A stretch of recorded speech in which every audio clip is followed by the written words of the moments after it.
Hello everyone, welcome back to Dungeon Pages, continuing my adventure through the core set, I guess you would say.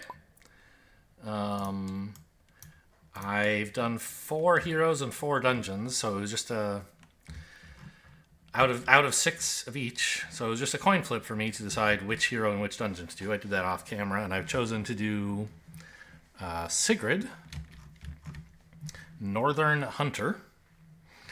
Sygrid was sent by the mountain folk to find a weapon powerful enough to defeat the evil rising in the northern lands. If that means adapting to these strangers' customs, so be it. She will do what it takes. So she's from the north, which apparently is where mountains are. Okay. Fine. Sacrifice a good die to increase a die by up to 2. Okay, up to 2 is important.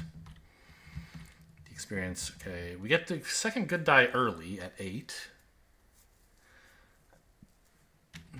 Wow, monsters get reduced defense. Interesting.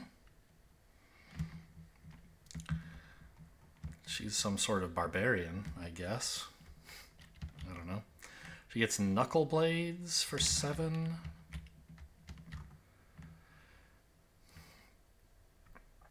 Ignore 1 damage or 2 if... Okay, yeah. Increase a die by 2 once per turn.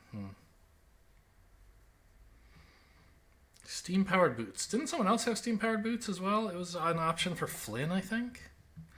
There's a lot of reused relics. But okay. And this is increase a die by 2. Not up to 2, but 2. Okay, fine. Our relics are all very expensive. So it seems obvious we're going to want the knuckle blades early. And it would be really nice to get 8 XP from the first dungeon, so... I don't know. And where are we adventuring to? We are headed to Hellenburg. Was it any surprise that this forsaken hamlet would be host to dark forces? Okay, I guess I'm not surprised, but I didn't know about Hellenburg until 2 seconds ago, so I guess in some sense I am surprised. Goodness gracious, look at all these monsters. Well, that would be a place to get 8 XP, I assume. Or maybe some of these are worth 0? No. So we'll be facing gargoyles, pretty basic monsters. They only attack on 5 or more.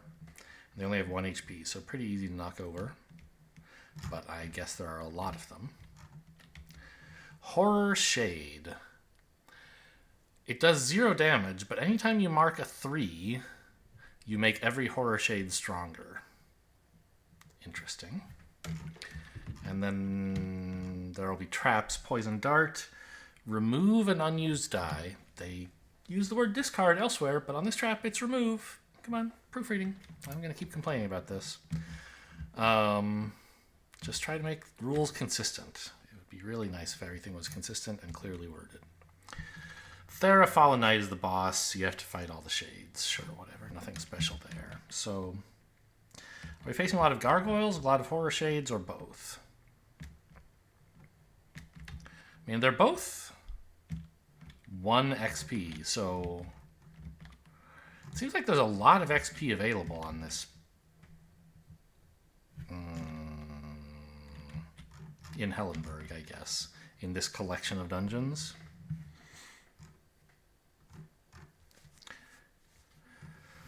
The horror shades have 2 HP, though. And they attack on 3+, which is very frequently. So you have to be pretty careful not to mark 3s. Until you defeated them. And you can defeat them with 3s, but, I mean, okay. Well, it would be nice, I guess, to collect some coins before heading to a dungeon that has horror shades. Because if you roll a 3 and you don't have any coins, you just have to mark it, and then you're going to get dumpstered by all the monsters, right? Actually,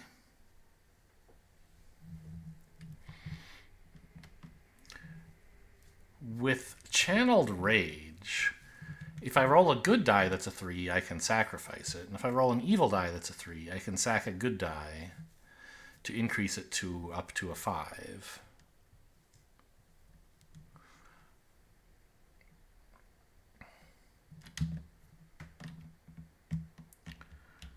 So as long as there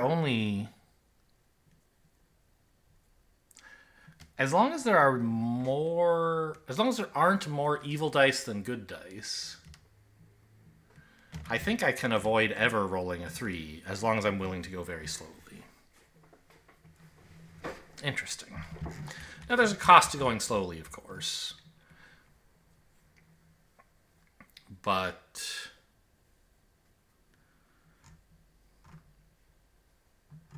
it seems like avoiding damage from all these horror shades is totally possible. Going to Undergrave first is a little bit scary. Gargoyles, you hit on a 4 or a 5? A 4. Okay. I start here. Gargoyles you can knock over with just 1, shades or 2. So are there any monsters who are like really difficult to fight for some reason? Not especially.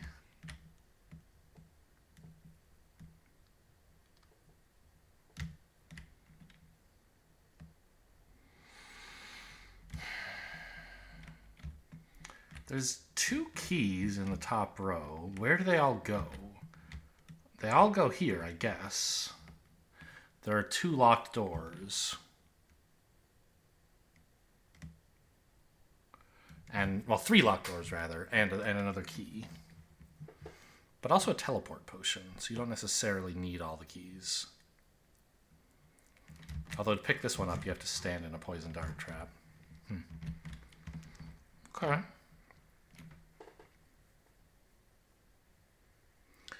I think I want to start up here, actually. Like, Undergrave is scary because there's so many monsters, but I believe I can take no damage from these guys. And these guys only attack on pretty high numbers. And I can kill one of them very early. Right? So, and they're both 1 XP? Yeah. And I want 8 XP if I can get it.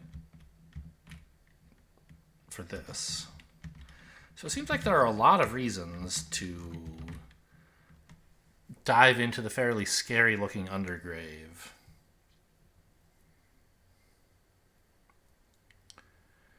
Maybe I'm overestimating how well I can avoid damage from these guys. Because I do have to also draw a contiguous path. Right? But I think given that I have the ability to increase a die by up to 2, I should be very good at making sure, like, that they're connected-ish. Like, if they're close, I don't have to increment it. If they're far away, I can increment it, right? So as long as I write a high sequential path, I should be okay. Anyway, let's head to the Undergrave, I guess. I could believe this is going to be a problem, but I think it should be okay. Whereas if I go to, like, the meeting house, look how long it takes before you can hit a single monster, man. They're just going to pound on you for years. The arena, you could get to this guy sort of quickly. But there's going to be wandering monsters chipping away at you, so you won't necessarily be able to spend all your dice on sacrificing to avoid 3s. I don't know. I think it's the Undergrave for me. Well, what if you did the Forgotten Temple? There's a lot of coins. And you could chop these guys down pretty quickly, but I don't know. I think I'm pretty good at making non-3s. Okay. Well, it's too bad. I did choose this, though. I was just musing about other possibilities. Well, nothing I can do about the 6. So the gargoyles are attacking me.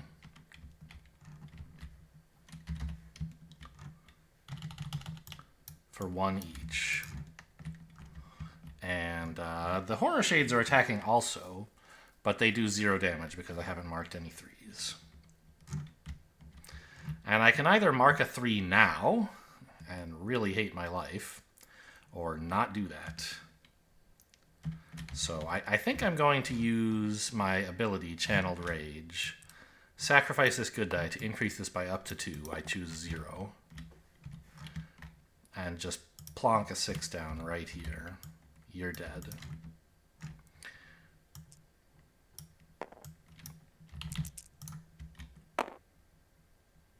Another 6, taking another damage from the gargoyle.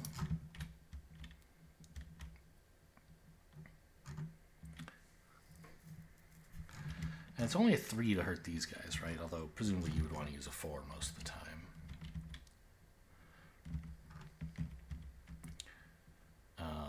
Well, I mean, I think I'll just write both of these in.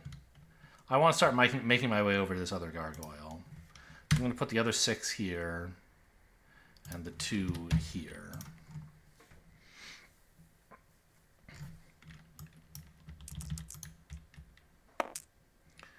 Okay, lots of 3s, which is totally fine because I don't have to write these. I can just use Channeled Rage. That's what it's called, right? You turn this 3 into something larger than a 3, and then use it to attack the Horror Shade. Or I could even leave it as a 3 and attack him, but I don't want to do that.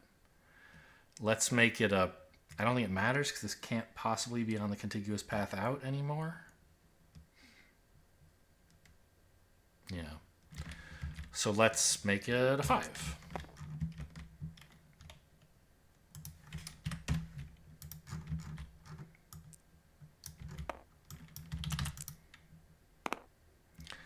Another 6. Scary. I really do want to work my way over here. So while a 6 would be nice here, I mean, I could have even used the 5 here, I suppose. But I want to get to the gargoyle, because he's the one whose damage I can't prevent. So I think it's pretty easy to see how to spend this turn. We do a 1 and then a 6, defeating this Horror Shade. Next turn. A 6 and a 5. That still hits me. This guy, they're rolling very high here. I don't think the gargoyles should be doing this much damage to me most of the time, but, you know, that's life. And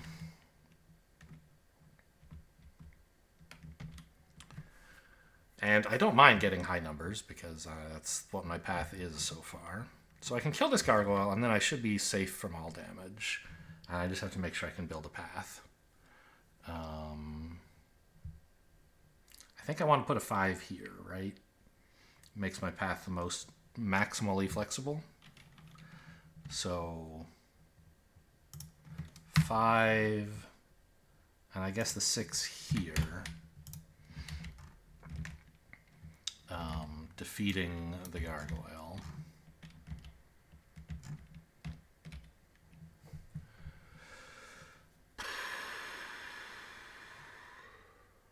Yeah, okay. So I might not be able to get all the items, but I think this is all the damage I'll have to take here. 6 and 5 again, huh? Well, that's interesting. I don't think it's unreasonable to put them both here.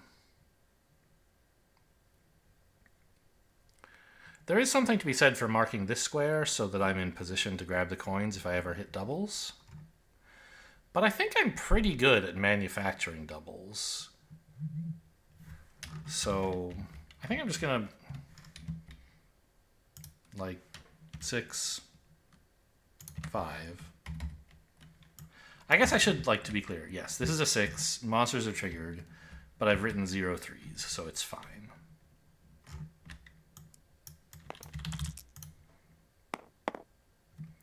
This is 2 3s, so monsters are triggered, but I still take no damage. And now, because I wish to avoid writing a 3, I use Channeled Rage to increase this 3 by up to 2. I think I'll increase it by just 1, though, make it a 4, because a 4 here is pretty nice. makes it most flexible to get out. Sure.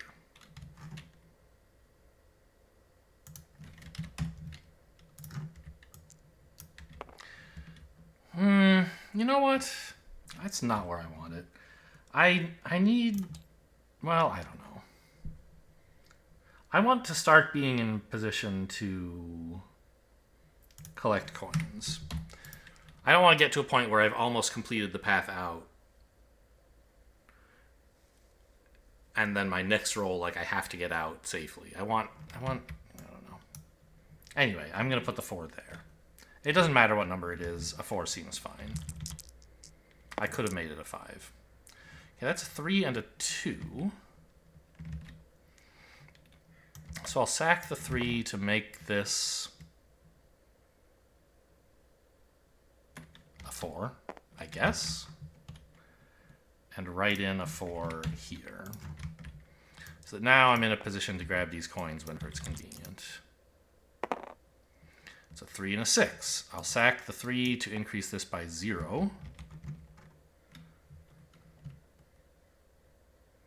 And write in a 6 here.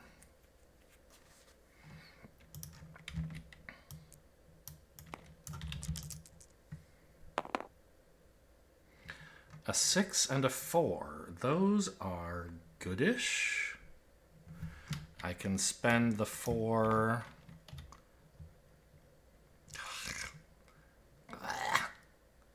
here. Grabbing the coins.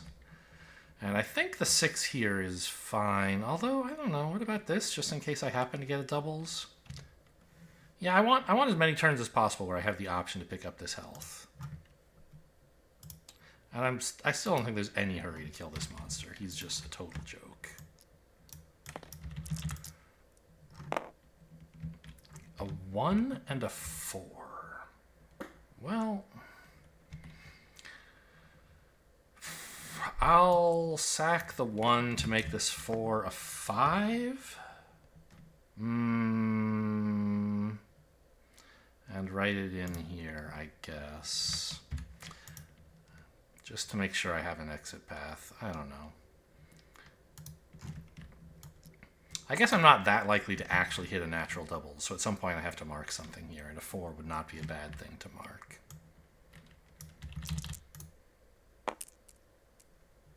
Okay, that's clearly a 4, and this is a 1. I could spend the 4 there, but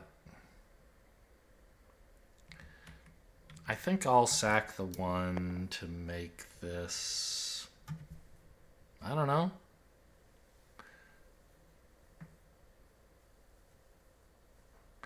Maybe just leave it a 4?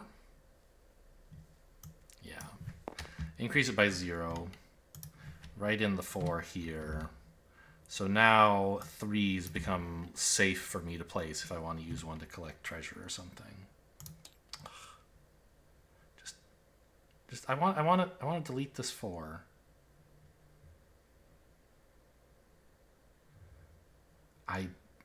Okay, I guess I'm stuck with it. I just want to move it up a little. It's too far down. Oh well.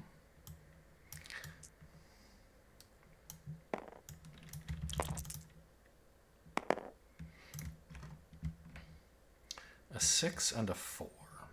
So if I mark this, I'm out, which I do not desire.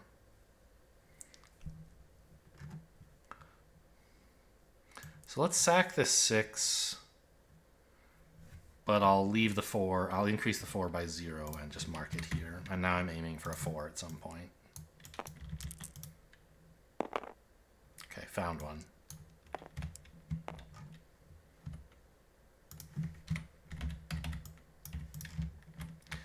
Let's get that health potion marked off.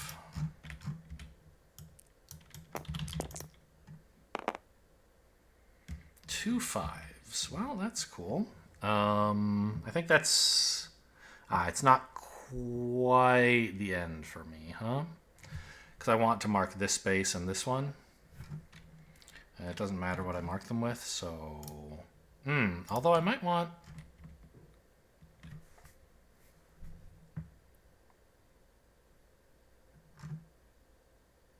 Wait. No, yeah, I was thinking briefly that I actually could mark this whole dungeon, but I can't.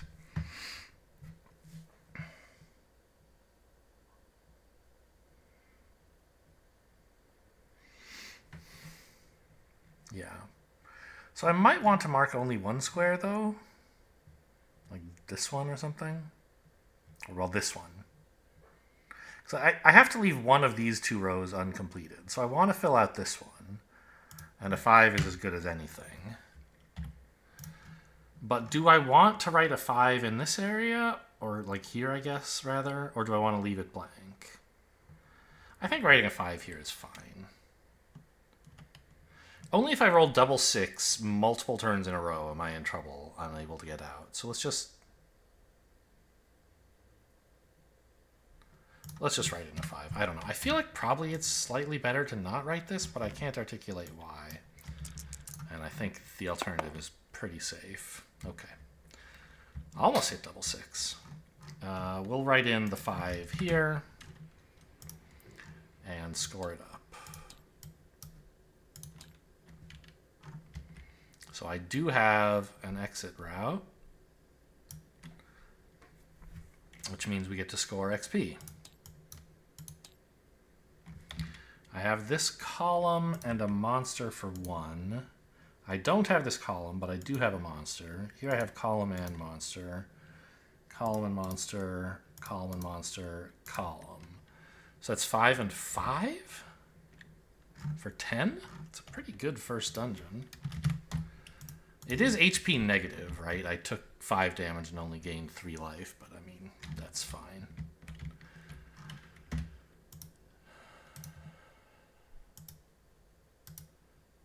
Yeah, I don't know if I'm like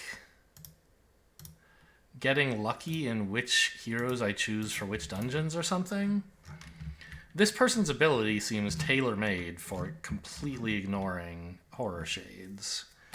And Flynn's stuff seemed really good in the underwater area. Whereas Sygrid's thing would have seemed pretty bad underwater, I think, because I can't sacrifice good dice. I would have needed them to mark underwaterness. I don't know. Let's go grab that good die before I forget. And my only choice for unlock is the one I want anyway, Knuckle Blades. And where to next? It would be nice to pick up Warhammer, and since I have 10 XP, an unbelievable amount for the first dungeon, that shouldn't be a problem.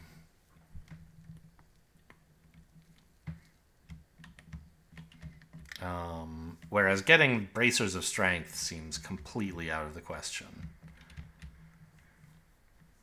Yeah, so Warhammer is a good thing, and anywhere I go will get it for me. Now, Warhammer comes with the ability to smash walls, right? Remember, this is what the lucky pick had. If you roll a 5 or higher, it doesn't have to be a good die, does it? Just any number of times per turn, spend a 5 or 6 on this, and you can smash a door, a wall. Yeah. Cool. So is there anywhere that I'd really like the ability to smash open walls? I could put off going there.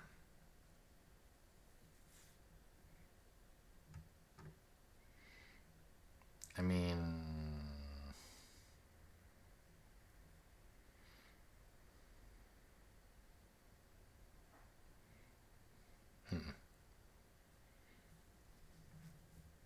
Here, maybe? Because being able to dodge these traps would be nice. Smash, smash. Although, with a 6, I can just go through a trap anyway. So the ability to use a 5 or 6 to go into a wall is not that important, I guess.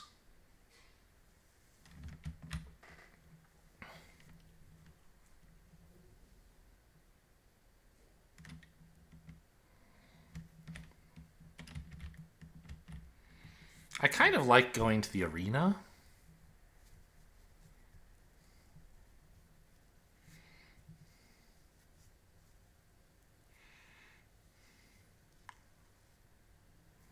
Is it possible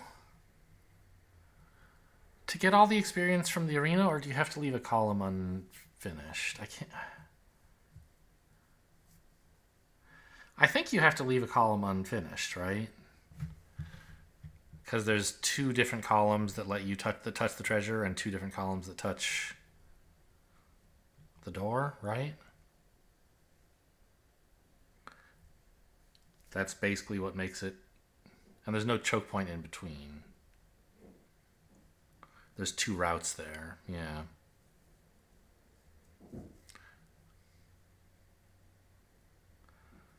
So I don't think you could get all the XP here. But you could get like 5 plus 3 is 8, which is fine. Here, you absolutely could get all the XP, but that amount is still just 8.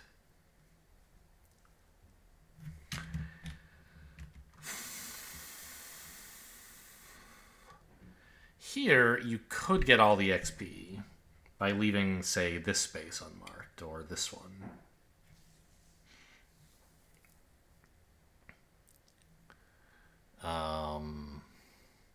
And the amount you could get from here would be 10. So if I really wanted to, I could have 20 XP for the next dungeon. That does give me the reroll. That's something.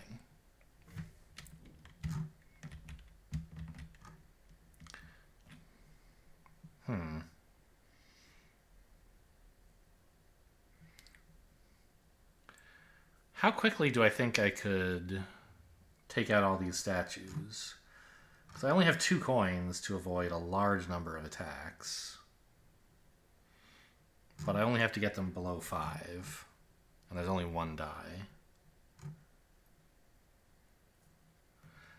And like I could smash this and then cut through diagonally because I have the knuckle blades, right? So I don't have to go through here at all. I could...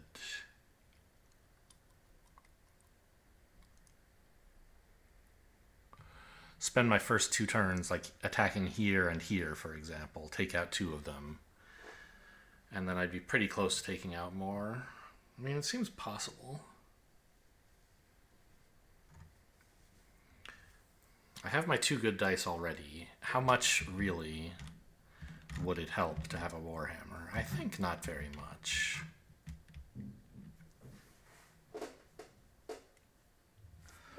And I'm certainly not tackling this dungeon last. So I guess I'm already as strong as I plan to be by the time I get here. So I might as well do this and be more strong for these other dungeons. But I mean, this attacks a lot. 4 monsters. You need to make sure you don't get hit too hard by them. But I think the first turn I can dodge, and then I can hopefully smash 2 of them. So, I don't know. It's worth a try. I'm headed to the Forgotten Temple. Let's go. Beautiful. Ish. Because this is enough to kill 2 of them, right?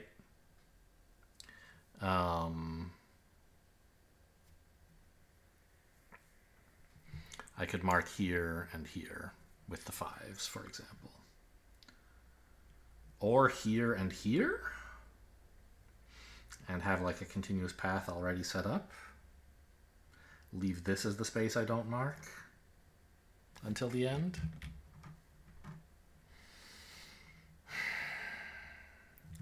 But I want to make sure I'm also making progress towards marking the other monsters. Marking here is fine because it gets me close to this guy. How am I getting to this guy? That's why I want to put a 5 here. But it does mean that like I'm constrained to spend another 5 on this someday if I want the coins. And then also another high-ish number to make this into part of my contiguous path. Like it constrains me a little bit. But I think I do want to get to this monster from the northwest, i.e. go this way, because going through a bunch of traps is going to be much harder than just going like this. So I think that's enough reason to put a 5 here and a 5 here.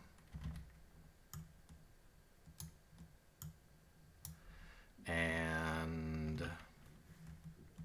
I guess I'll put the 1 here?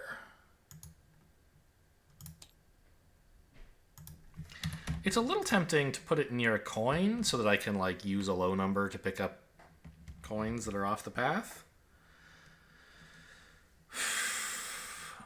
But I want to be next to this monster as quickly as possible. I don't know. I think that's maybe too cowardly. Let's put a 1 here. Because I can mark any old number here next turn, and then a high number here, presumably. And I might not need to use this one. Maybe I'll roll a 6 that I can put here, and then some other high number, right? So, I don't know. Also, like, stepping in the poison darts barely even matters. It just slows me down a little bit. Which matters for killing monsters, but once I've cleared the monsters, I can step on these traps at my leisure, basically. Hello, pick up the dice. There you go. Nice low numbers. And yet, they're also high enough. I love it. So what I want to do, I think, is put a 6 in right here. And then sack a 2 to make this 2 a 4. And write that in a little higher than that, maybe? Here? Because that kills a gargoyle. And now we're down to 1, a much more manageable number. So if I take a damage from them at this point, it's not that big a deal. Speaking of, I probably will take a damage. I don't relish spending 2 coins to dodge a damage. And I like a 6 anyway.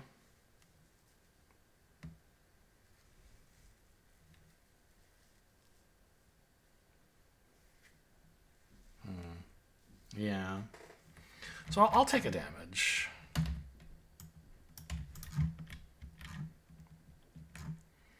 And I could put 2 6s here by sacking one of the dice. This is any number of times, right? Yeah.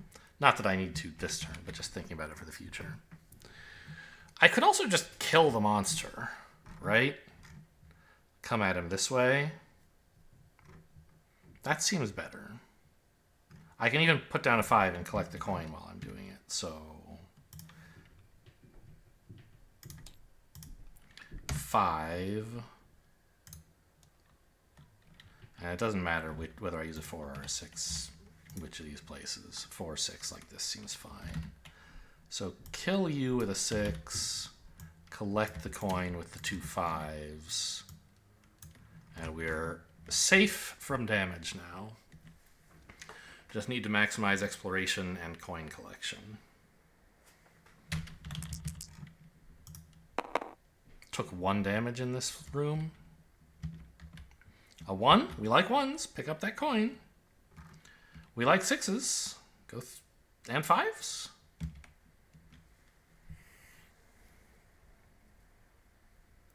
Remember, though, stepping in poison darts doesn't even matter anymore.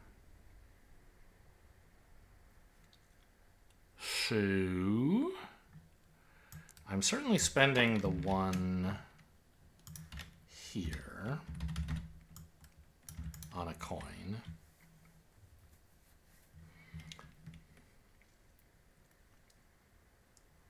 And I think I'll use the 5 on this coin just so I can use a 6 here without, like, needing to skip a turn or whatever. It's not a big deal either way, but a 6 there is fine.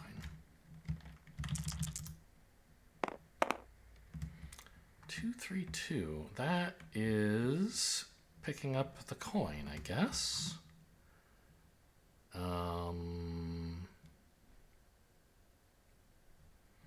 I'll write in the 3 here and the 2s here.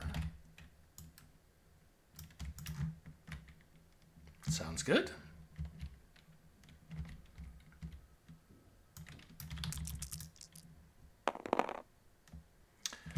3, huh? That's fine.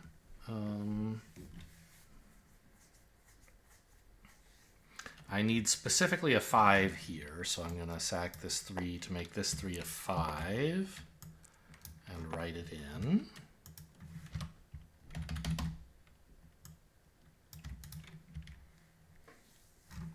And then what do I do with this 3?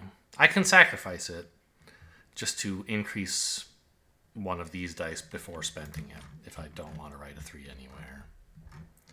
And I kind of think I don't want to write a 3 anywhere. Yeah. So I'll sack this 3 to make this 3 a 5 before I sacrifice the 5. Oh, actually... No, yeah, of course. Yeah, there was no way I could have written that in 2 5s. So I sack the 3 to make the 3 a 5, then sack the 5 I just pumped to make the other 3 a 5. Kind of weird, but all I wanted was 5s. I don't want any stinky 3s.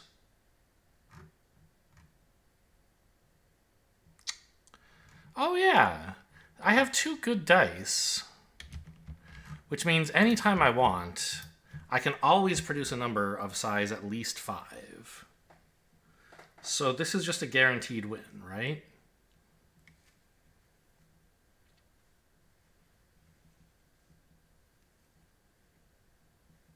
Without any danger. I can propose a shortcut here where every turn, oh, except this space. This one I might have to be a little careful on. So let's write that in before anything funny happens. So I'll sack this 2 to make this 3 a 5. And I'll write the 5 here. That requires me to remove an unused die, which I have, so that's no problem. But now, on every other turn, no matter what the evil die is, I can make it either a 5 or a 6, right? And that's enough to get me to the exit. So I'll just shortcut that process and, like, I mean, right? I'll just write in... Have I already rolled? Is this a new... No, this is a new roll. Okay. But so no matter what the evil die says, I can always increase it by 4 by adding these 2. Which means I can always make it a 5 unless it happens to already be a 6, in which case I have to make it a 6. But both of those are enough to write in a contiguous path. So I'm just going to save us all some time and just write in 5, 5, 5, 5, 5, 5.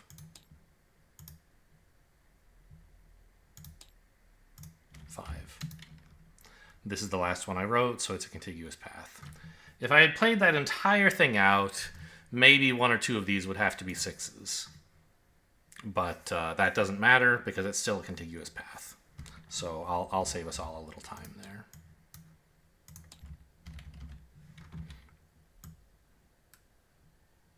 There's my path.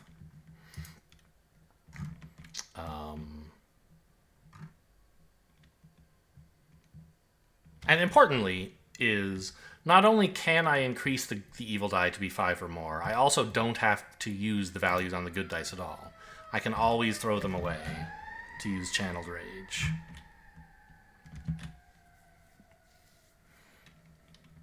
I wonder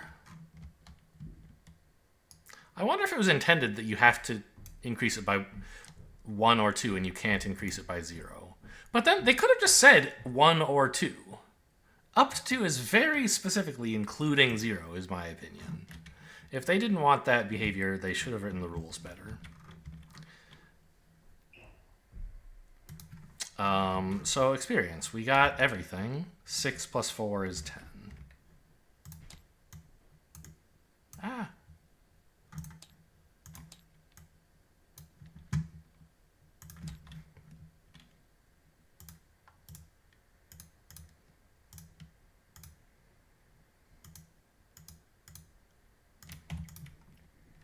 6 and 4 is 10 again. Jeez. She's killing it at. I usually write equals 10.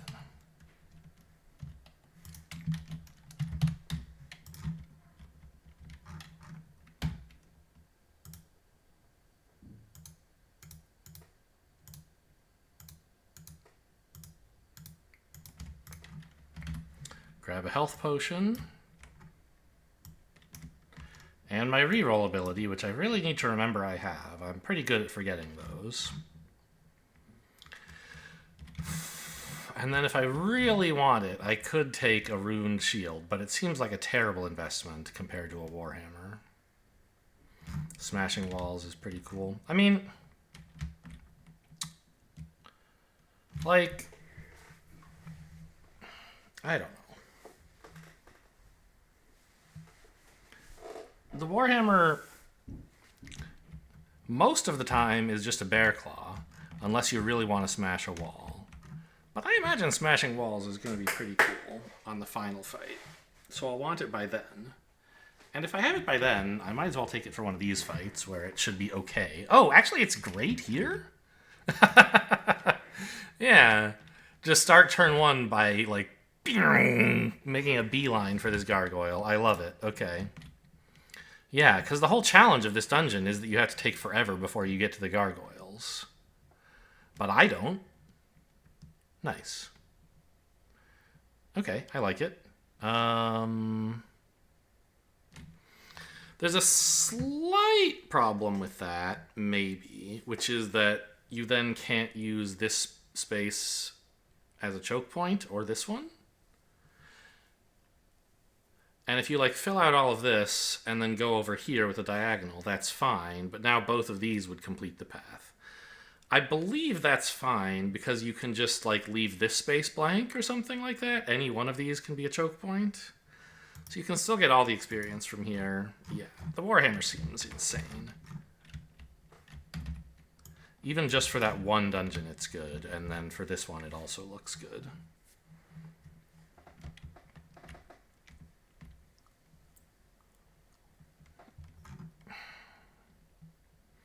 Chained axe. I mean, I will say one thing about Sygrid is her weapons are not very long range. She's very much a melee barbarian lady.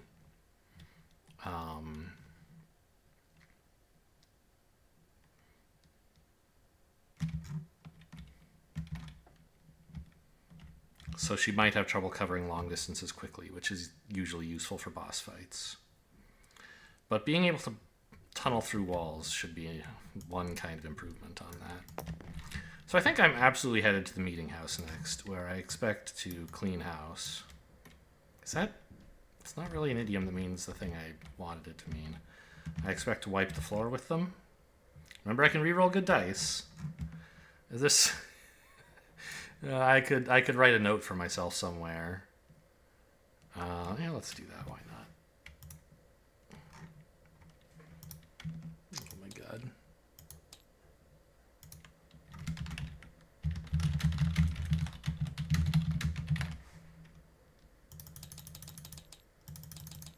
There you go. That should work. Let's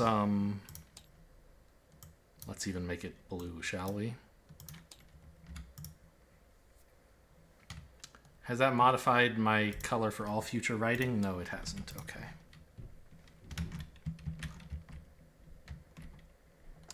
Okay, so I guess I should think about the amount of experience we're getting from each of these, though. In case I want, like... Because getting 27 would be... I mean, not that important. I don't need it very badly. These guys are easy enough to kill. But getting access to a different relic could matter. Whoa, cursed statue. Didn't Amador have this? And I was like, eh. Is that right? Yeah, he does. But Amador was more mobile. I feel like for Sygrid, this is amazing.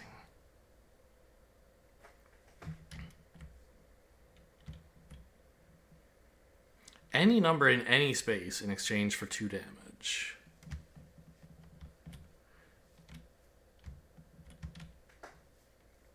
Although, I see Thera... You have to defeat all shades before you can get to Thera. I mean, the good news is the shades are pretty easy to kill. But, like, being able to start by hopping over here and over here or something like that seems pretty cool, right? Like, that would be a pretty strong thing to spend your relic slot on, I think. As long as I can keep my health high enough. But, I mean... As long as I never mark any 3s, it's just Thera damaging me. Which is only 2 per turn, which is not nothing, but it's not that much. I don't know. The thing is, like, I don't know if I really need the chained axe.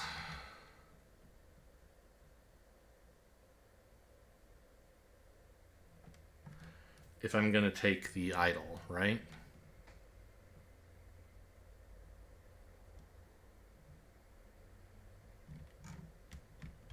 And so maybe I could take 2 relics with my next 2 things. I think most of these just aren't that interesting. Cursed Statue is interesting. And Chained Axe is interesting. So I guess those are the things I'm going to try to take next, which means I want to make sure I get at least 7 XP this dungeon. But, I mean, this one's 8, and that's where I want to go, so it shouldn't be a problem. And having more dice for here seems just as useful as having more dice for here, I guess. All right. Let's head into the meeting house. 2 good dice, 2 evil dice. I guess I should change this to say... No, don't start a new one. Edit this text. 1 good die. This is a 4, this is a 3. They don't attack on 4s, right? Yeah, it's just gargoyles here.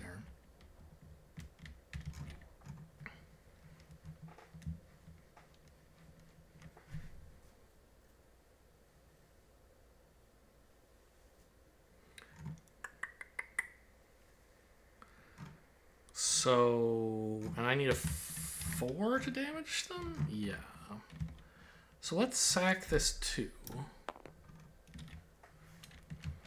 To make this 3 a 5.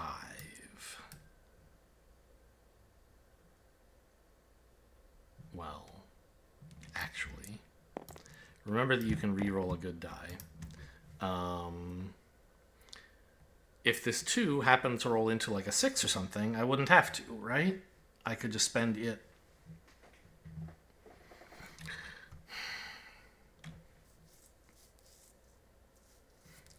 I don't see any reason to want a 2, so I might as well re-roll this before I sack it. And then maybe something better could occur to me. Yeah, this is kind of nice, right? So now I can sack this 3 to make a 5.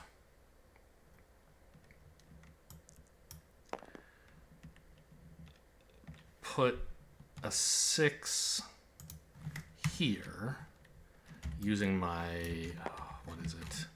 Warhammer. And then a 5 on this guy, killing him, and also potentially giving me a sequential path out. Oh! The issue is, if I do this, I can no longer use one of these as a choke point. Right? I see. The door is already connected to the 5. So... I could still use this as a choke point, though. Well... Can I? No, because I'm planning to come at this guy from here.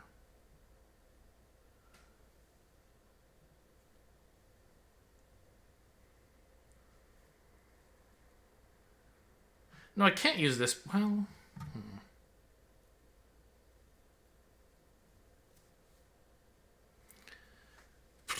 think I'm necessarily going to make 2 connected paths to the exit. And, of course, therefore have to quit before marking the second one. So I'll have to leave something unexplored, the way I'm thinking of doing it.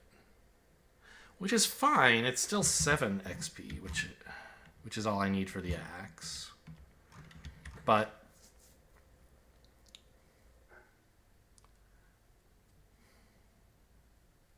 no, because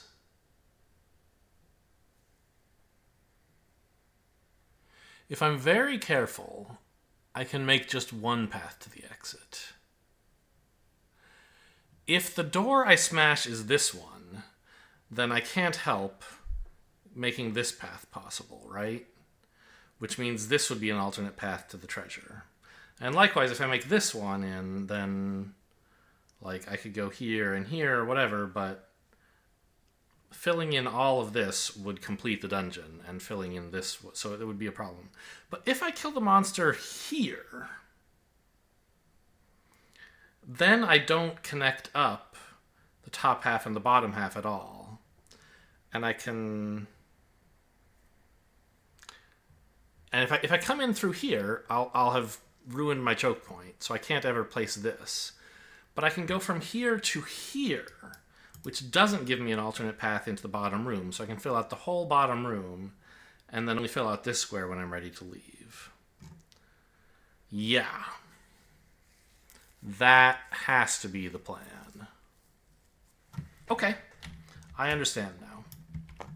So I'll put a 4 down here, planning to smash this open and kill this guy. Just burst through the wall in a kind of here's Johnny moment. A 4 and a 6, and another die on its edge. I don't like these white dice.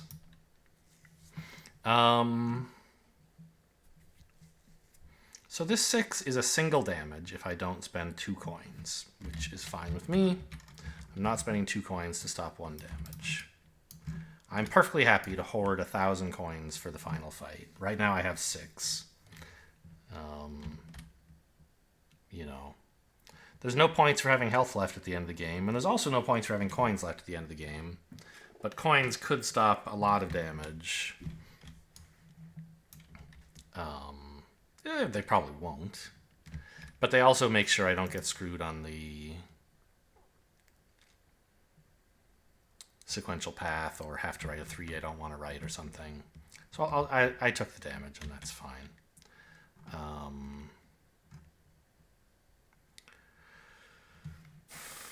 So let's see. I mean, I think these are pretty good dice. I don't think I need to reroll any of them. Let's put another 4. No, that's too high. Here. And a 6 here. Actually, I think I want this to be a 3. You're dead. Spend the 3 and the 6. And I think just put a 4 or 5 in here. Start building a path out.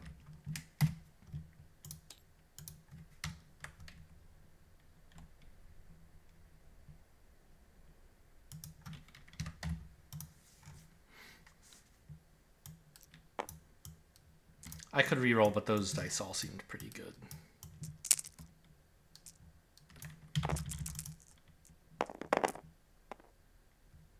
Great, no longer have to worry about high rolls for monsters. Wandering monsters could still be an issue, but...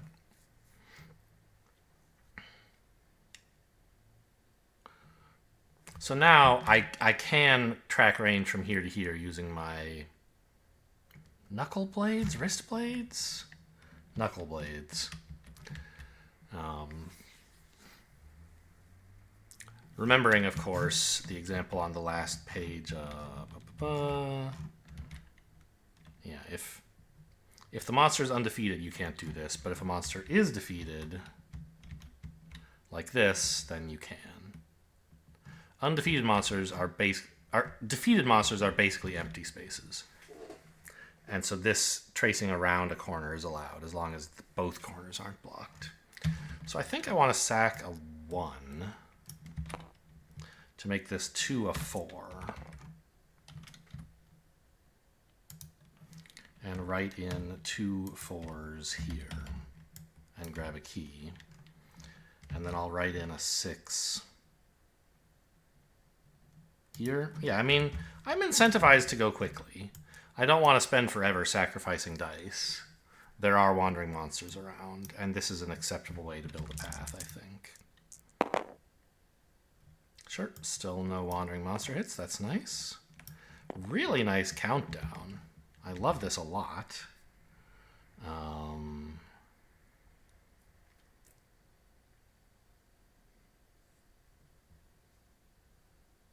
I think.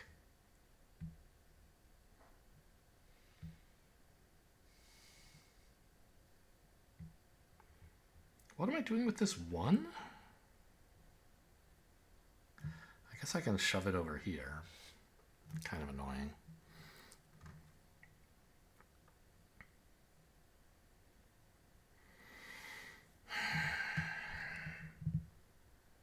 Oh, here's a funny thing. If I make them as like some disastrous error and can't connect a path this way, I can always smash this wall open with a 5 and go this way. I like that.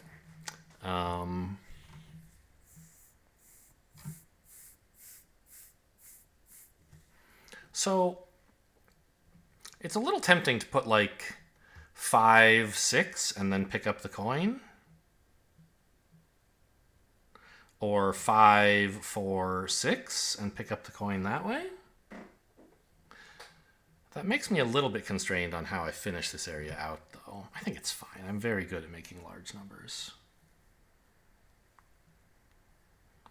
But I don't necessarily have to do that, right? I could eventually put a 6 here, so I don't have to worry at all about what these numbers are. But they need to be fairly high, so I might as well make one a 6. So I think I'll just... 5, 6, 4, and put a 1, well, not there. It's just literally impossible to ever delete a text box when there are so many on the screen. There, I did it. Let's put it here. So that this could conceivably still be a path out.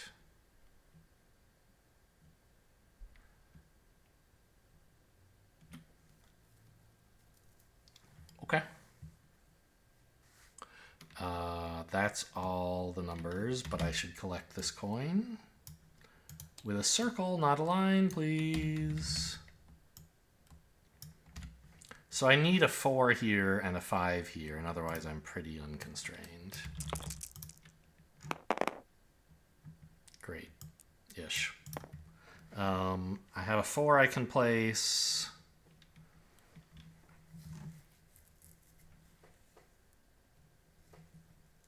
Here. I don't have a good way to make a 5.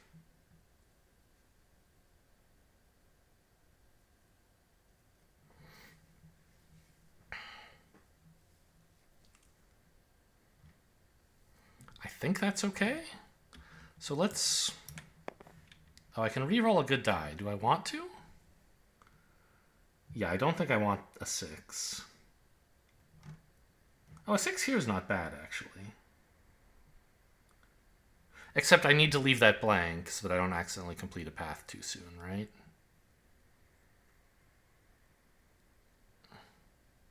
Do I? Couldn't I have this be the choke point instead? Yeah, I totally could. So 4 here, 6 here. What am I doing with the 1 and the 2? I mean, I want to set them on fire, but I'm not allowed to. So that's why I think this 6 should be spent on bumping the 2 up into a 4 and putting it here. Yeah, okay. So let's write in the 4 for the good die here. Get my health potion. The 6, I'm going to make this a 4. And put it here. No, why here? Well, no, it's just like basically the same, but ever so slightly worse to put it there. Putting it here is better, I think.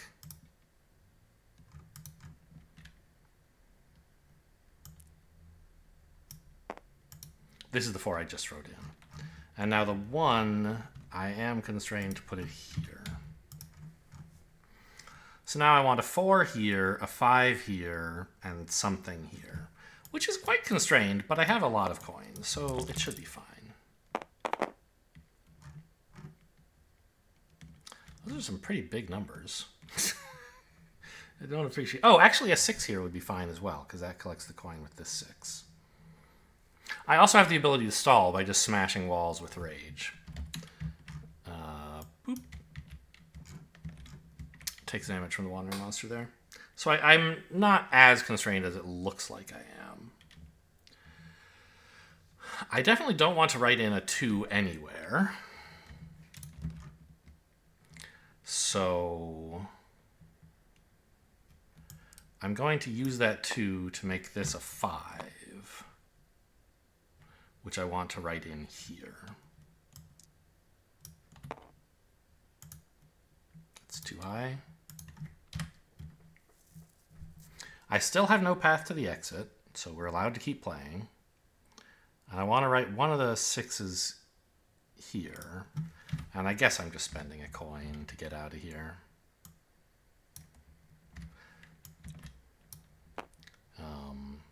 To make this a 5 in exchange for a coin. Let's spend, I don't know, this one.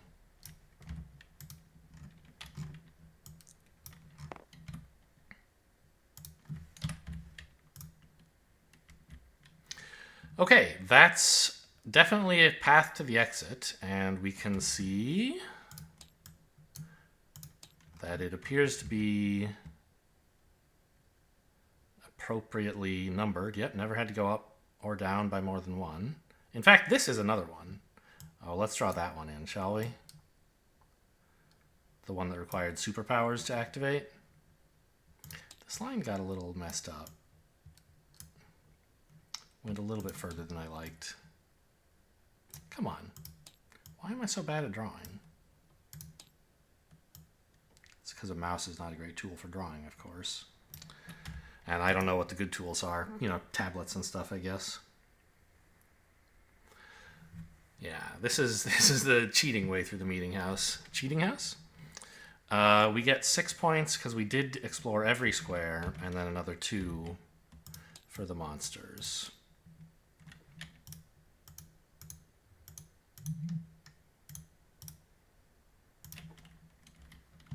Which is 8. Bringing me up to 28, which is, you know, more or less where I wanted to be.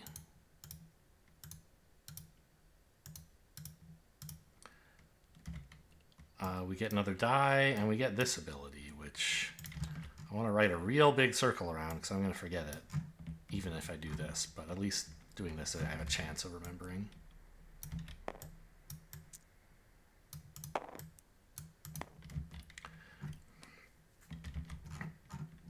And it's time to buy an item.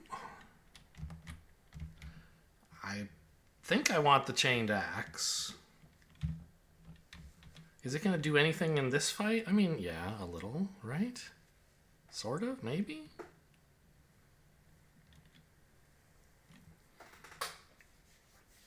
Now remind me, my belief is that it's impossible to get all the experience from this level, right?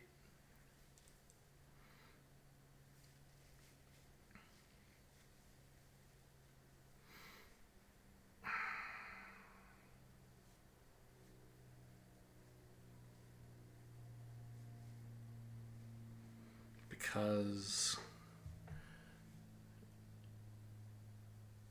there's too many ways for each of these to get into the next column. Yeah.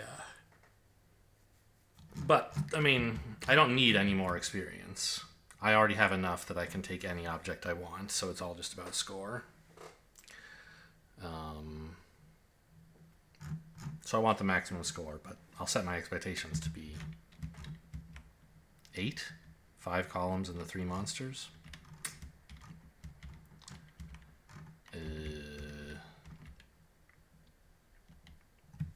I want the cursed statue eventually. I don't think I want it for this room. I want it for the last one. So the question is, do I want the chained axe ever? Or do I want 2 relics? I think I want the chained axe. That thing seems baller. Huge range. And marking duplicates is a cool thing to do, I think. Yeah, alright. Here we go. Just take all the weapons like a noob, I guess. And head into the arena. Good thing I have these... I'm like... Are chained blades? What are the... Chained axe? Is that like... Well, Kratos' thing isn't an axe. I don't know. I mean, I don't know. These days he has an axe, but... Come on. Doubles? Doubles and 5s? It's rude. But what were the things he had in the early, like, the Greek series, right? They were chained somethings. Chained blades of some kind. I don't know what they were called. Anyway, 1 damage from the Wandering Monster. And do I want to spend 2 dice to save a damage? 2 coins, rather, to save a damage. My general policy has been, and I think should continue to be, no, I do not want to do that. 1 coin for 1 damage is an acceptable trade. 1 coin for 2 usually is not. Or 2 coins for 1 usually is not. Although I have so many coins. I mean, I could, but...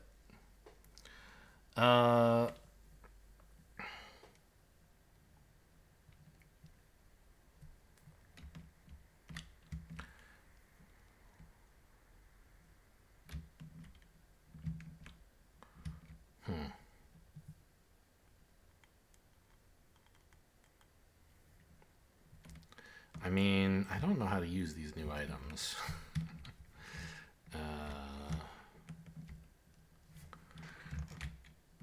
Like...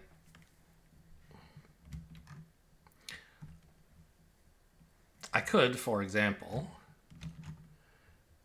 use the... I mean, this seems like a decent play, I guess.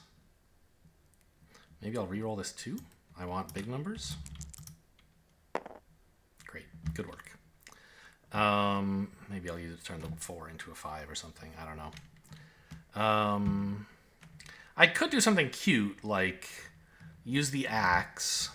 Is this a once per turn thing or not? I don't know. I assume it is. Yeah. So I could trace range from the axe here to here, write in a 6, and then another 6 here, damaging both of them. And then put 5 and 5, killing them both, right? Kind of cute. But these aren't the guys who are actually hurting me. It's this guy.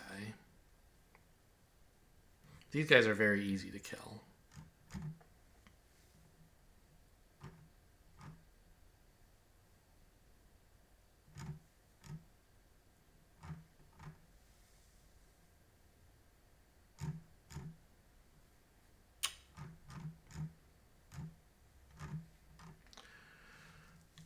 So what if instead, I think I like this plan. 5 and 5 here, using my initial item, whatever it was called, Bear Claw. Here, using the knuckle blades, grabbing the coin. Blow up this 1 to make this a 5, I guess?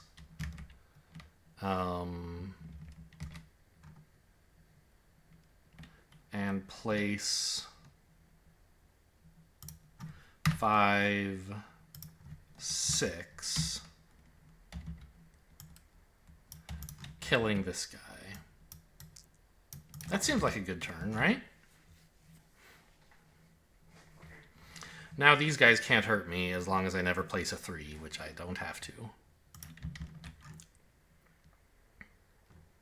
Oh, Also, they have lower defense, so I could have hit this guy with a 3 if I'd wanted.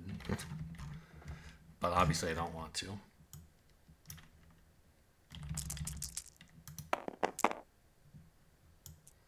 Cool. So this guy triggers, but I haven't written any 3s. So no problem there.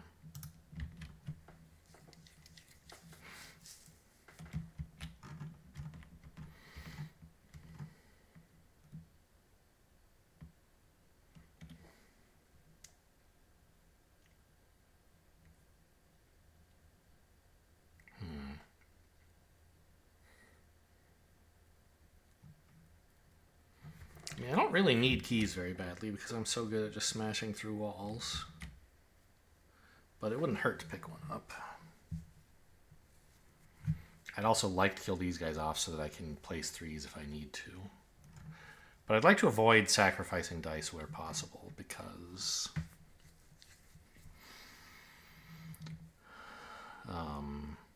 the faster I get through the dungeon, the fewer wandering monsters get chip hits at me. So I think let's reroll this too. I just want every die as high as it can be. Okay, fine.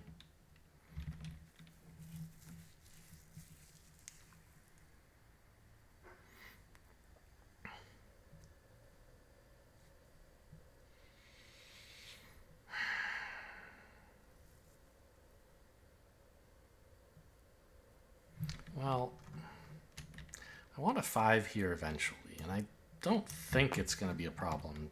Like, yes, I don't need a key, but for style points, I should pick everything up that I can. And I don't think it's really going to hurt me. Like, a 5 is the best number to put there anyway for contiguous path purposes.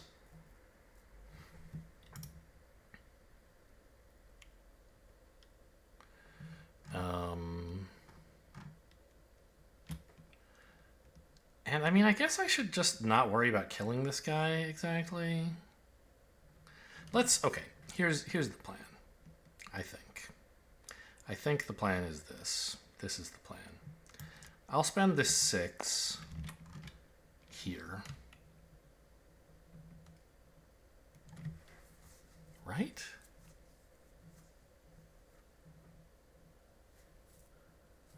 I mean, it seems fine. Yeah, okay. 6. Using just like any old normal weapon. But this 6, I'm going to spend using my chained axe, which I can spend the axe multiple times per turn, but I'm going to use the ability on it only once per turn, and that'll be now. To write a 6 here and here. This doesn't defeat these guys, right? They have... Oh my god. They have 2 HP. Yes. But it harms them.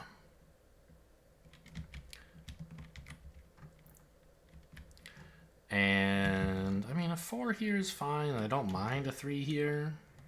I do mind a 3 here. This guy could hurt me. These guys could hurt me, rather. Whoops. Okay, so I'll turn this into a 5 instead. And I'll spend it killing this guy.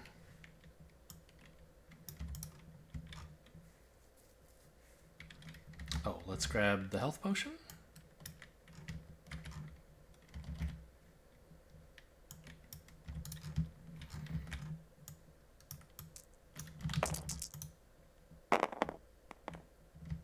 No doubles, no troubles.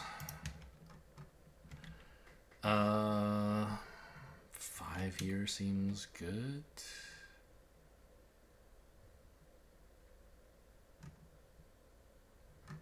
The low numbers really suck. Because I've made myself completely dependent on everything being high numbers, which is not great strategically. Actually, kind of funny. Because I have defense -1, and these guys can be harmed on 3s, even a 2 would kill this guy. And I could put a 2 here, right? I could spend this die putting a 2 here if I wanted.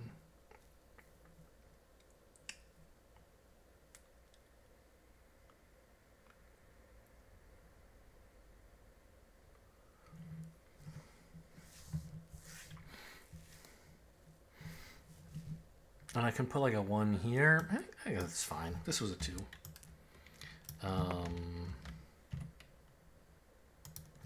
2. You're dead. Get 2'd, idiot. I'll spend this 1, I think. Here.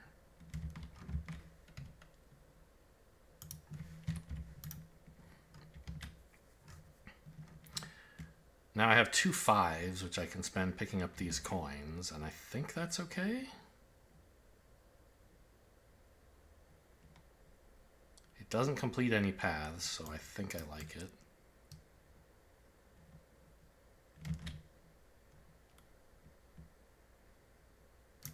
Yeah. 5, 5. Grab the coins. Now this 1 I'm going to spend over here, where it does no harm. And I still have 2. I have the map divided along this diagonal. The next space I place will connect the map up, unless I smash into a wall for some reason. But if I had a 5 or 6, I might as well just finish. So yeah, the next one I place.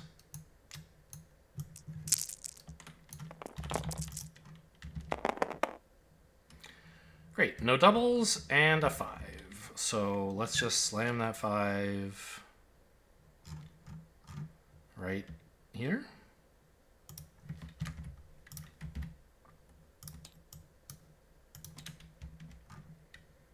And trace my path out.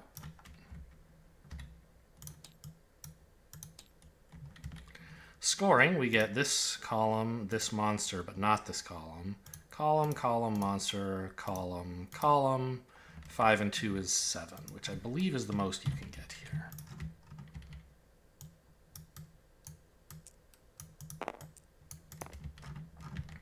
Which is going to complete this couple rows here. So just confirming, this is what, 35? 10, 20, 35. Does that add up with the numbers? 20 and 15. Yep, okay. Cool. So I think I absolutely want Cursed Statue, so that I can chop up these monsters very quickly. Because I want to get to you. And it's going to save so many turns to be allowed to just like start over here and over here. Or here or whatever. Here, I guess.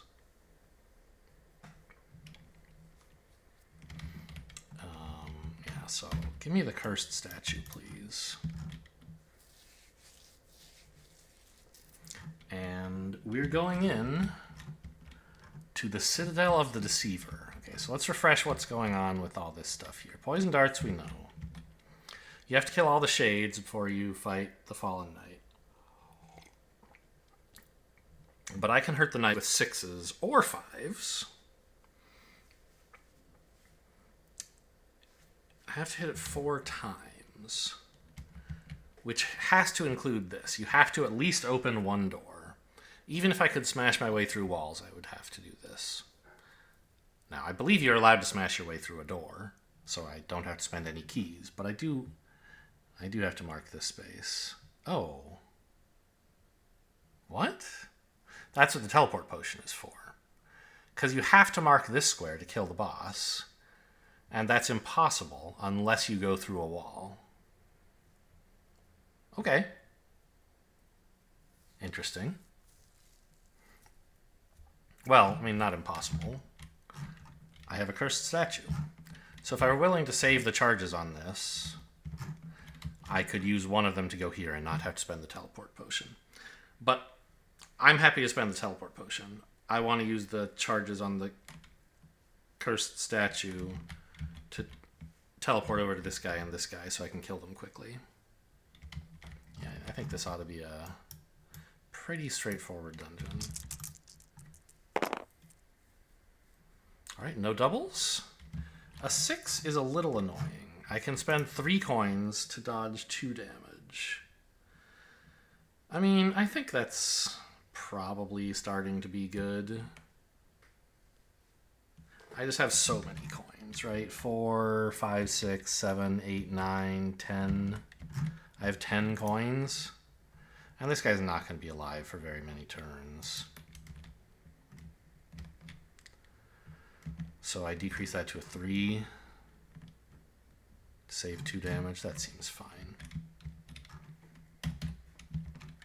Rude that you're making me. 1, 2, 3. This is now a 3. Now, 3s aren't great in this dungeon because of these guys, right? But I believe I can just kill them all this turn and it'll be fine. Do I have any? I don't have any cool potions, right? Like I don't have a poison potion. There's one over here, but I don't currently have one. Okay.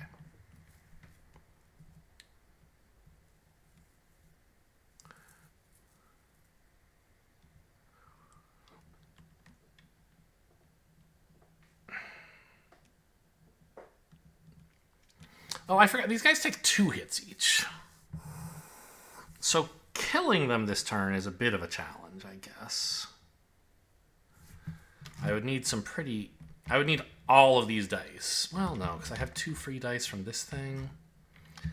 It's possible, maybe. And a 2 kills them, damages them, right? So anything but a 1 can apply damage. So I have 4 damage on these dice. I could get a 5th by sacking a 1 to increase another 1 if that were a good idea. To get increase the 1 to a 3 or something. That would be 5 dice, and then the 2 statues would be 7 dice, which would be enough to kill them all, right? And I can do that. Can I do that without causing problems for my exit? I think so.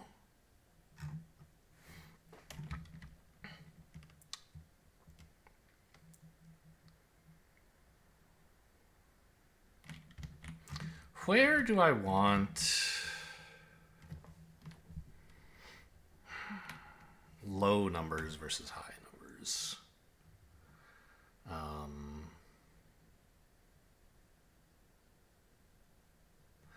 Like, so a thing I can do is I can take... Well, let's just start by sacking... Oh, I can re-roll a good die. Remember, you can re-roll a good die. Thank you for the reminder. It's a 5! Okay, cool. So that's a slight help, although not that big a deal, I think.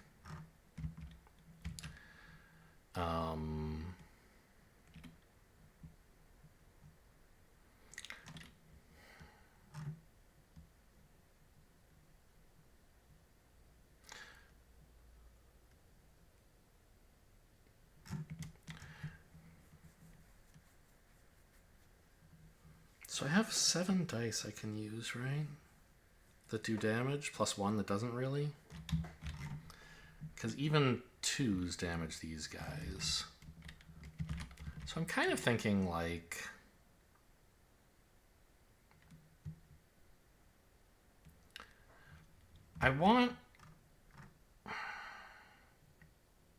I don't know what my path to the exit is going to be yet, really. And I don't think I need to worry too much about preserving it. There are going to be so many paths I can take, especially if I include tunneling through walls.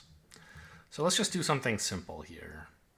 I'm going to spend a 2 with my chained axe. And I will use its ability. So I will count range from the door, diagonally only, twice. 1, 2. So I write in a 2 here, and I will duplicate it to here, doing a damage to you. Then I'll spend a 3 to finish him off.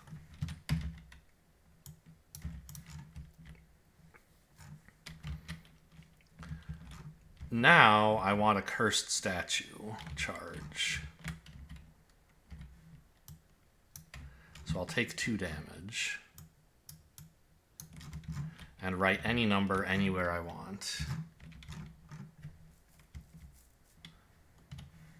I'll write a 3 here. Yeah, sure.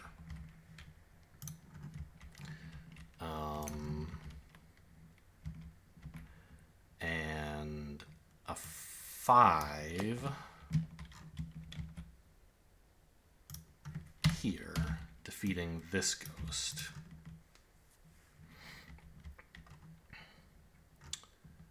I'll spend a second statue charge, taking 2 damage.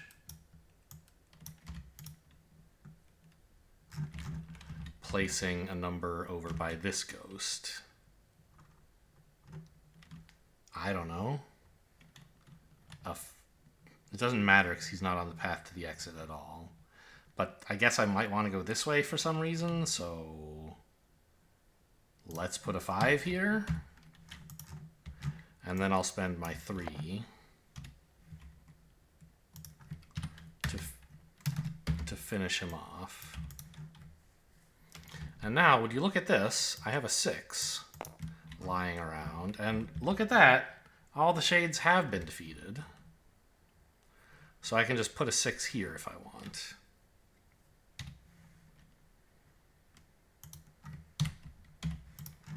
Smashing through the door rather than spending my key, thank you very much. I have 2 keys. Just in case it's illegal to smash a door, I guess I'll spend a key.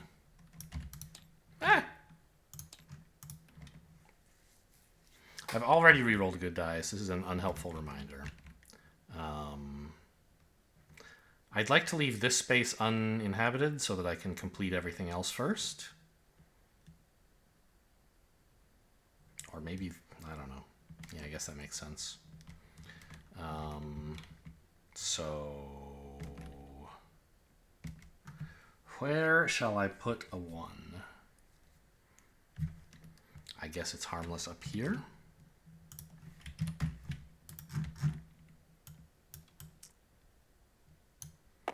Good first turn. I mean, I took 4 damage. That's a lot. But I have tons of gas left to make sure that I don't get taken down by chip damage from the wandering monsters. And tons of coins to deal with this guy. Those are big numbers. It would cost me, what, 4 dice to avoid all damage here? 4 coins? 1, 2, 3, 4, 5, 6, 7? Yeah. I mean, this is your last turn to do anything, buddy. I'll spend 4 coins on you. So 3 coins to make this a 3, 1 coin to make this a 3 is 4. 1, 2, 3, 4. 3, 3. Oh, although I kind of need big numbers. That's fine. I don't need very many of them. I'm actually not very well positioned to hit this guy on the outside, am I? I'm going to have to turn these 3s back into 5s, embarrassingly.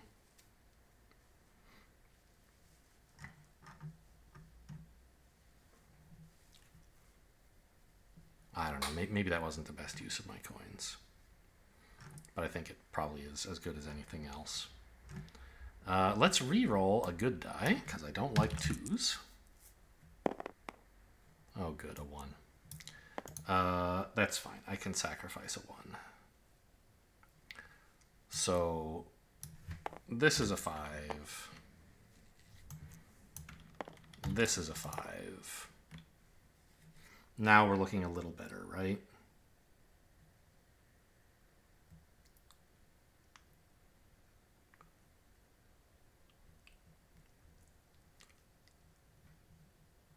And I'm pretty sure I should just burrow through this door right away, this wall. It gets me a coin, which is nice. And it means I can get here without having to worry about picking up the potion. I'll spend another 5 on actually damaging this monster, this boss. Remember, it has 6 defense, but I'm very good at hitting things, so actually only 5. Now, annoyingly, I can't actually get out here to use my other 6 in any way that I can think of. My other 5. So maybe I didn't need to sack this too? But I mean, what else was I doing with it, right?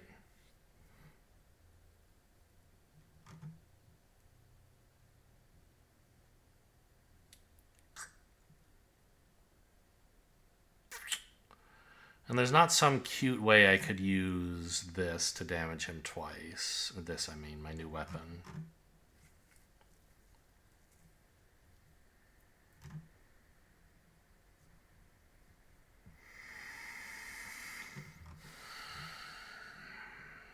Okay. So I guess I'll just spend the 3 over here on a completely unnecessary poison potion. And a 5 here.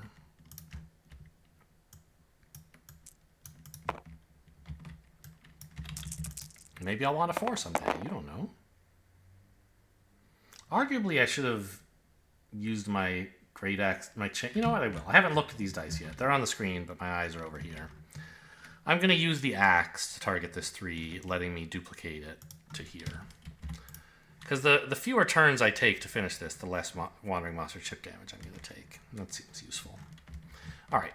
How did this roll go? Well, I'm not so sure I can afford to avoid this. It would be, what, 5 coins? 1, 2, 3, 4, 5. I mean, that's all of them. I could do it. Is that 1 coin or 2? That's 1 coin. Okay. It would be all of my coins, but I could avoid damage. But then I'd have to work again to get the numbers back up. I think I'll just take the 2. I'm not in any danger of losing. As usual.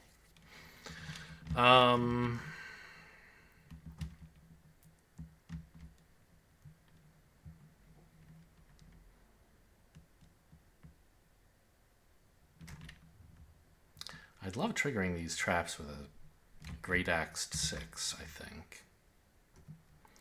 So let's do that. I'll re-roll a good die. Although maybe I should have kept it, because 1s would let me... I had double 1s I could have used, I guess. Oh well. To pick up a key or something.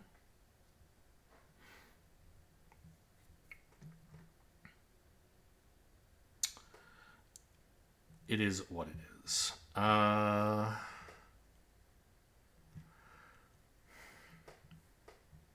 So I'll spend a 5 here.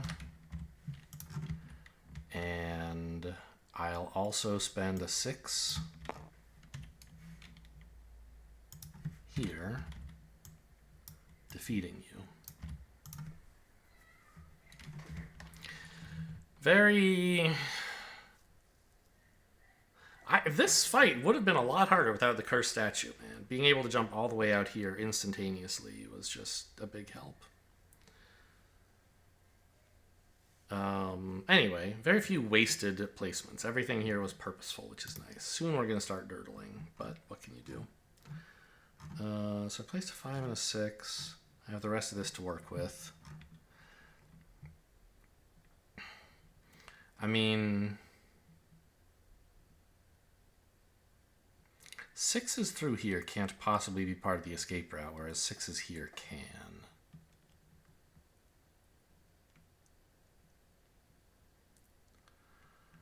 4, 5, yeah, so I think that's what I should plan to do. So let's spend this 6 with the duplication effect of the axe on 6 duplicating to here. These traps both don't harm me because I'm marking them with 6s.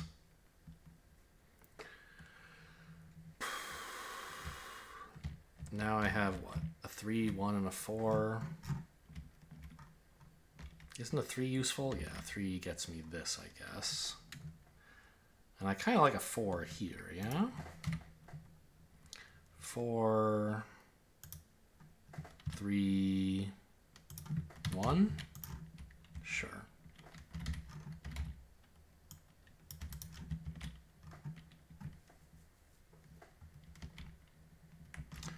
have a useless key now.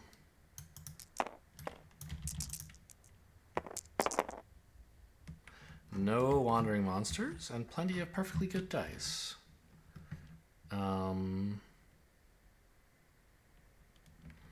The 3 is a little low. Yeah, not a surprise. So I want to spend the 6. Well,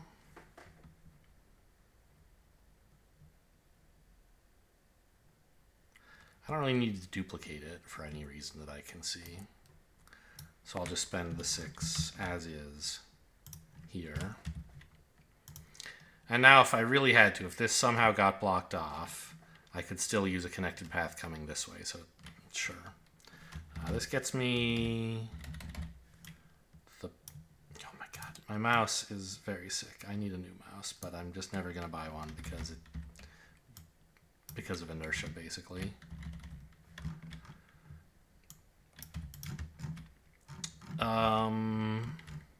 So I want a 5 and a 6, kind of, or a 5 and a 5. I mean, it just like does not matter what I do. Let's take these 4s and put them here and grab the coins.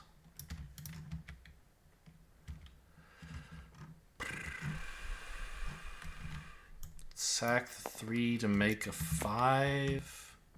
I mean, I don't have to do that. Just keep the 3 in the 3. I can put the 5 in later.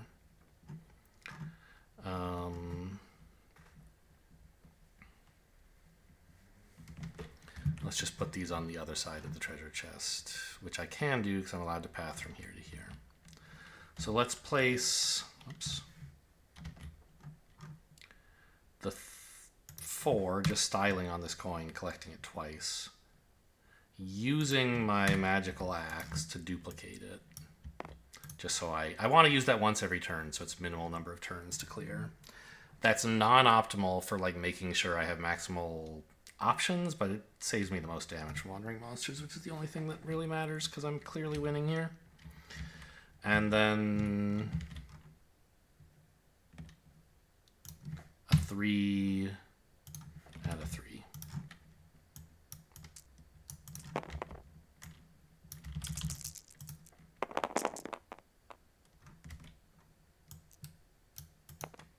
No doubles. I've gotten pretty lucky with wandering monsters this dungeon. The numbers here are pretty low, which I don't appreciate.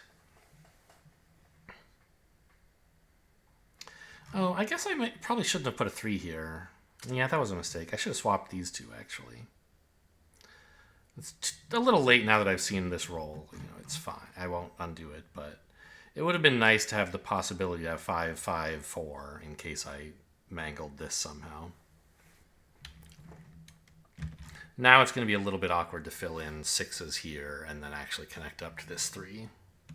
I don't have to connect up to 3. I can go like 6, 5, 4, 3, or 6, 6, 6, 6 or something. But if I want this 3 to be used, a 4 would have a higher chance of being useful here than a 4 is all I'm saying. I guess I have a teleport potion, so even then I could teleport with a 4 if I had to. Oh, kind of funny. I could have made this part of the path out if I hadn't put a 1 here. I could go this way if necessary. Anyway, what am I doing with all these dice? They're a bit low. I don't like them. Let's re-roll a good die. Not as low, but still bad.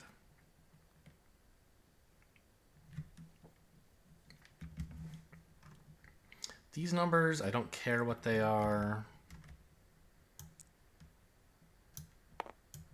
So let's put a 1 and a 2 in, I guess.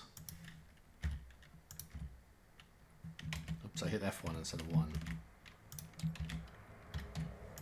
There we go.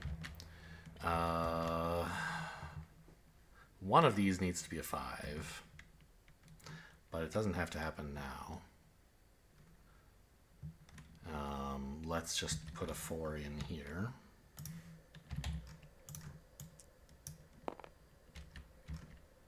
A 2 here is harmless enough.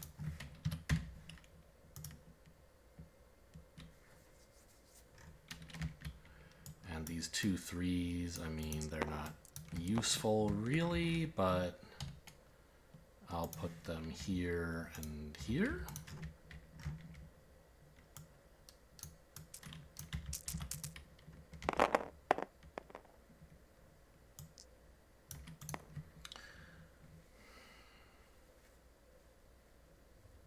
You know, I just realized something funny. I've been thinking, like, oh, I kind of need 6s to avoid, like, this. But I can make 6s by sacking white dice, but, like, I can put anything here as long as I'm willing to sack a white die. I don't have to use my ability to make a 6. I can just throw a 4 in there and then sack a white die. That's all the trap does, is make me sack a die. The 5 clearly wants to go here. Let's re-roll a good die. It's useless.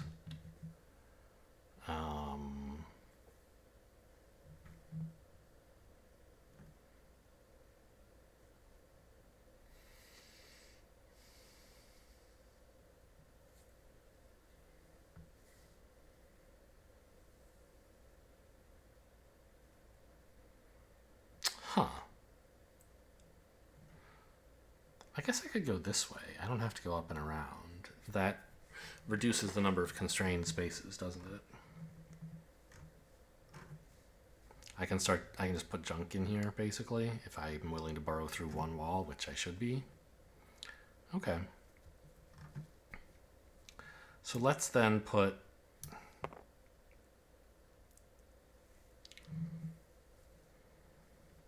fours here, I guess.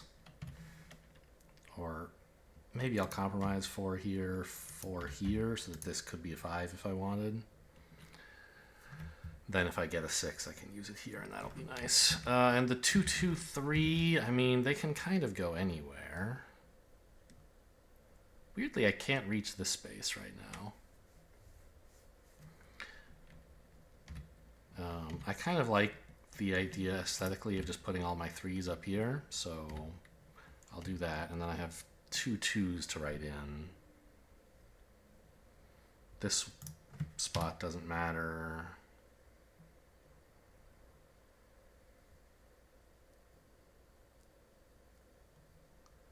And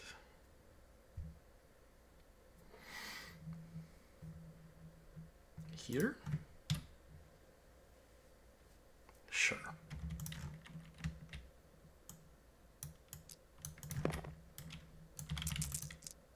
Oh, did I have... I think I got hit by a wandering monster there and forgot to record it. I'm not totally sure. I'll mark it off. I wasn't even counting wandering monsters on that last one. And I think I did have like a double 2 or double 3 or something. I know I did. I think they were both black. Anyway, the monsters got me on this time. I've marked it off now.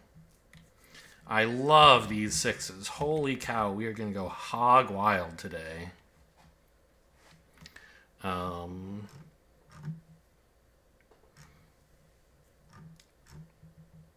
could reroll a 4, but honestly 4 is fine.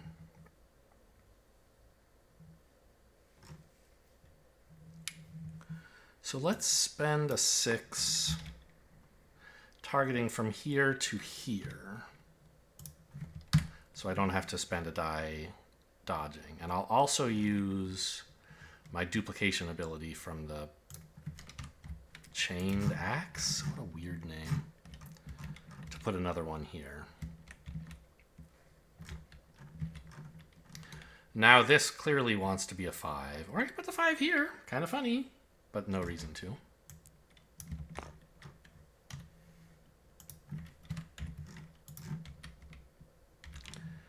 And I want another 6 here. So now we are counting on a path like this. We'll connect up. All I need to connect up is a 1 or a 2 here. Nothing else matters at all. Or a 3. 1 or 2 or 3. I'd like a 3 because I'm doing the whole like 3s theming. But it doesn't matter, obviously. So I'll write my last 6 here in this trap to keep things moving along. 2 4s can go any old place. How about here and here? Great.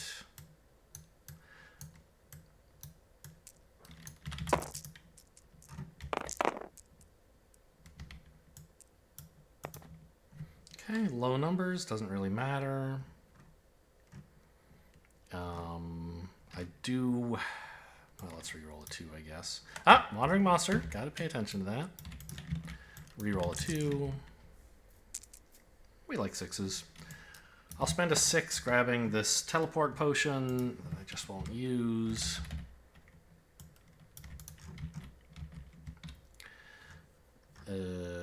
And I guess I should duplicate that 6 here. Just so I get out of here faster.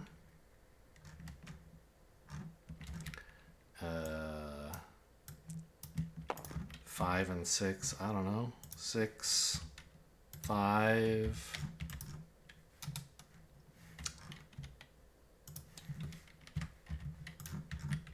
I have 1, 1, 2 remaining.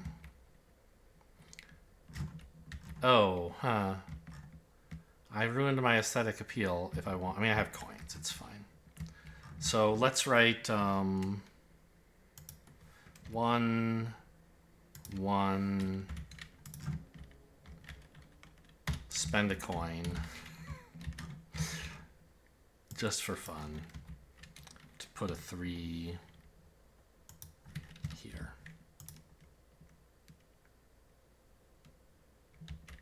And I have plenty of coins that even if I roll all 6s, I can finish the dungeon next turn.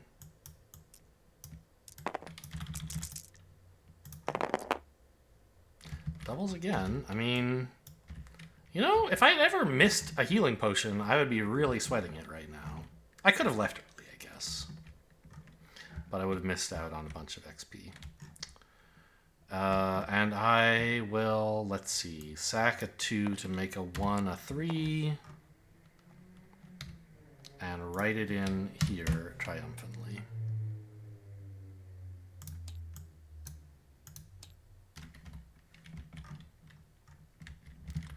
So let's... this is my first time not just drawing a single path. I thought I wanted to emphasize the 3s there.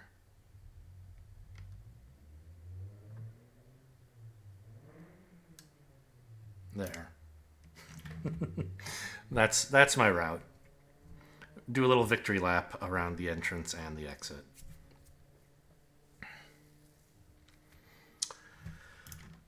All right, I mean, this is the highest score you can legally get in this dungeon, I believe.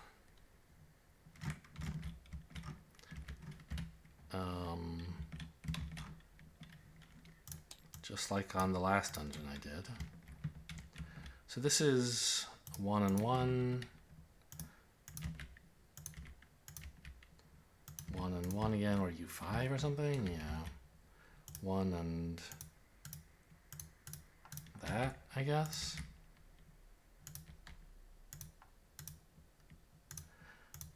I mean, once again, it kind of feels like Sygrid was just completely very strong for dealing with these ghosts. But, you know, all that said, my HP, I didn't have a huge amount of it left. I wasn't completely dawdling, right? I was completing this dungeon quickly. If I had taken... If I'd gained any less health, I might have had trouble completing a contiguous path in time. I don't know. I mean, it feels like this game was a stomp, but I could imagine things going a little badly, maybe. She seems strong for the area. Her ability was very useful in avoiding... If this whole dungeon's gimmick is like, don't place 3s, and she's like, okay, I just won't. Okay, so how much is this? This is 10, I assume, wide? Oh, it's actually 12 wide. 14 wide? Yeah. 14 plus another 7, right? For the monsters? No. 8. 22. That's certainly more than I've ever gotten for a single dungeon. That's a little hard to read. Let's put it up here. I mean, that's kind of crazy. 1522.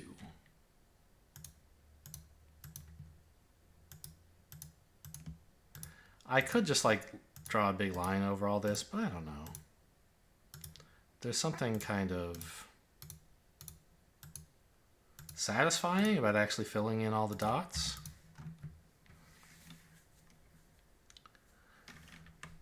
Yeah, I mean, Sygrid seemed strong here. Really very flexible about how you can place numbers. You can see that all the maps I did, there just like aren't any low numbers. I placed only high ones, which makes it pretty easy to fight monsters and make paths if you never have to place a number between 1 and 3 in your whole life. That's Dungeon Pages Core Set 5. My 5th game out of 5, taking Sygrid the Northern Hunter to Hellenburg. So next time we'll be taking... what's her name? Gloria to somewhere. Oh, to Flynn's place, right? Yeah. To the Iron Peaks. Hope you guys enjoyed. Thanks for watching, and I'll see you next time.